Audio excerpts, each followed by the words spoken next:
진영입니다. 워터 부릉부릉. 저번 시간에 말씀드렸던 거 기억하시나요? 저번 시간에 어떤 거 말씀드렸죠? 그렇죠, 수영장에 처음 갔을 때 우리가 어떤 일들이 일어나느냐 그런 거를 말씀드렸는데 그 일들이 일어났나요? 다 갔다 오신 분들은 분명 아실 겁니다. 아, 수영장 가니까 이런 일들이 일어나는구나, 이런 일들이 일어나서 정말로 진짜로 천재 라고 생각하시는 분들도 있을 텐데요. 자, 오늘은 그 두 번째 시간으로 킥판을 사용하는 방법, 그리고 그 두 번째 수영장에 간 날은 어떤 훈련을 할지에 대한 내용들을 한번 이야기해 보도록 하겠습니다. 여러분, 다 같이 그러면 가볼까요? 예스, 렛츠 고!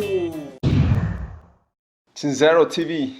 자, 저번 시간 우리 벽을 잡고 이렇게 한 다음에 고개 숙이기 했었죠? 자, 이렇게 옆으로도 보여드리겠습니다. 자, 옆으로 딱 잡고 이렇게 하는 거, 이런 거 했었을 텐데, 자, 다시 정면으로 돌아오기 위해서 좀 잘 되셨나요? 고개가 잘 숙여지고 이제 물에 대한 적응, 그리고 물이 무섭지 않다는 거 좀 이해를 하고 계시고 있겠죠? 그쵸? 물에 대한 적응이 끝났다면 오늘은 킥판을 잡고 앞으로 나아가는 것까지 한번 해볼 거예요. 킥판을 잡는 거부터 먼저 한번 말씀을 드려볼 건데요. 킥판이 혹시 뭔지 아시나요? 저 한국말로 발차기라고 하고 영어로는 킥이라고 하는데, 킥이라고도 하고 발차기라고도 합니다. 킥판, 킥할 때 잡는 판, 발차기할 때 잡는 판, 뭐 이런 의미입니다. 자, 킥판에 보시면 보통은 파란색하고 노란색, 빨간색도 있긴 한데 뭐 초록색도 있죠. 뭐 여러 가지 색깔이 있네요. 보통 수영장에 가면 파란색이 대부분 많아요. 파란색 킥판이 많이 있고, 제가 생각할 때 가장 좋은 킥판은 그냥 잡았을 때 편한 거 잡으세요. 원하는 색깔의 킥판을 고르셨다면 이제 킥판을 잡는 방법을 좀 알려드릴 거예요. 킥판이 그냥 요렇게 생겼다고 생각하시겠지만 킥판에 앞뒤가 있습니다. 자, 앞이 어딜까요? 그렇죠, 요렇게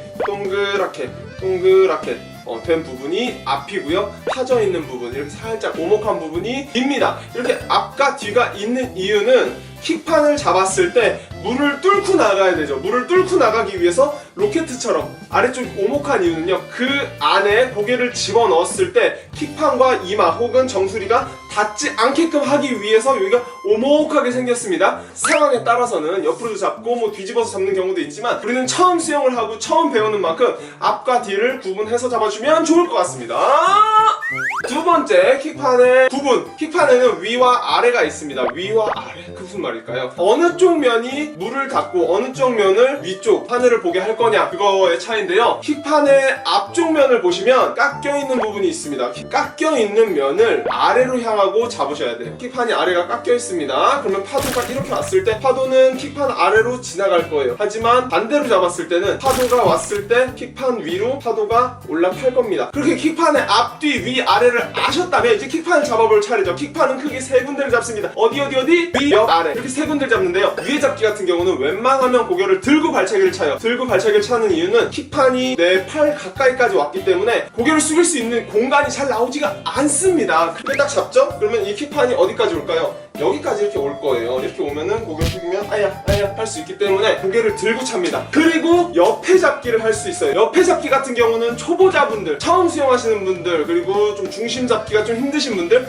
킥판을 잡았을 때 앞으로 나아가는 힘이 계속되지 않으면 좀 중심이 잘 안 잡힐 수가 있어요. 중심을 잘 잡기 위해서 킥판을 옆에 잡아주고 앞뒤 좌우 이런 걸로 중심을 잘 잡고 수영을 할 수 있도록 만드는 겁니다. 자, 그리고 마지막으로 잡아야 할 곳은 아래 잡기죠. 아래 잡기는 팔을 쫙 펴고 오목하게 들어간 부분을 잡을 텐데요. 앞서 말한 두 가지 킥판 발차기보다는 조금 더 힘이 많이 들어가요. 무슨 힘이 들어가냐? 이 잡았을 때 내가 버티는 힘이 없으니까 고개를 들고 발차기를 더 찼을 때 막 내려갈 것 같아. 어프. 그래서 아래 잡기를 연습하실 때는 앞서 말한 것들이 더 연습이 되고 한번 해보세요. 힘드니까 아래 잡기를 빼버리면 안 됩니다. 아래 잡기를 하고는 나중에 팔 돌리기를 배울 거예요. 팔 돌리기 배울 때 아래 잡기 하고 팔 돌리기를 하는데 이거를 연습하지 않으면 지금 이 자세가 적응이 되지 않기 때문에 많이 힘들 수가 있어요. 아래 잡기가 힘든 만큼 나중에 연습을 하시지만 꼭 연습을 해야 하는 발차기 중 하나입니다. 초보자는 어디 잡는다 그랬죠? 그렇죠, 옆에 잡기 한다 그랬습니다. 너무 집중 잘하고 있네요. 좋아요. 오늘은 발차기까지 하지는 않을 거예요. 바닥을 차면서 고개 숙이고 다리 띄우기 정도까지만 할 건데요. 이게 뭐냐? 앞으로 나아가는 힘이 강하면 강할수록 내가 가라앉지 않고 중심이 잘 잡힐 수 있어요. 근데 발차기를 한다. 그러면 그 앞으로 나아가는 힘이 좀 줄어들겠죠? 내가 중심도 잘 안 잡히고 이러다가 멈추게 되거나 혹은 빠지는 느낌, 그런 느낌 때문에 더 힘들 수가 있습니다. 그래서 오늘은 옆에 잡기 하고 고개 숙이고 앞으로 빵 이렇게 나아가는 훈련을 할 겁니다. 하실 때 저번에 우리 연습했죠? 벽 잡고 고개 숙이는 거. 또 그거 할 때 어떻게 했죠? 팔꿈치 펴고 고개 많이 숙이고 시선 앞에 보지 않고 이런 것들 연습했잖아요. 그거랑 똑같이 팔꿈치 펴고 고개 더 많이 숙이고 시선 앞에 보지 않고 고개 숙여주기를 하면서 바닥을 앞으로 차는 겁니다. 우리 제자리 멀리뛰기 하듯이 양발로 앞으로 쭉 밀어주는 거예요. 이렇게 하면 순간적으로 내가 물을 차서 발차기를 빵빵빵빵빵빵빵빵 해서 나아가는 것보다 바닥을 차서 앞으로 나아가는 힘이 더 세고 더 빠르기 때문에 우리가 가라앉지 않고 중심을 잘 잡고 앞으로 나아갈 수 있는 겁니다. 그래서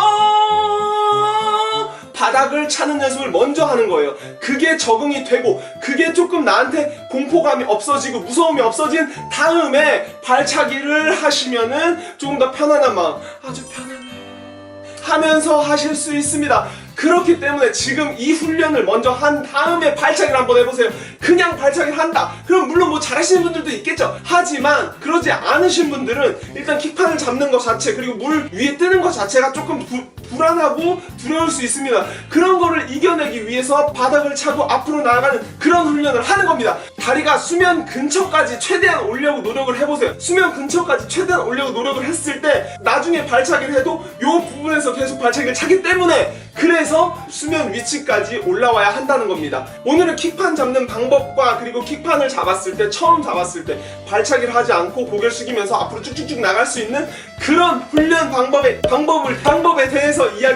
대해서 이야기를 해드렸는데요. 수영장 가서 한번 잘 연습해 보시고요. 저는 다음 시간에 뵙겠습니다. 제 영상을 보시는 모든 분들이 자연서부터 저변까지 마스터하는 그날까지 제 영상은 계속됩니다. 쭉 여러분 수영하세요.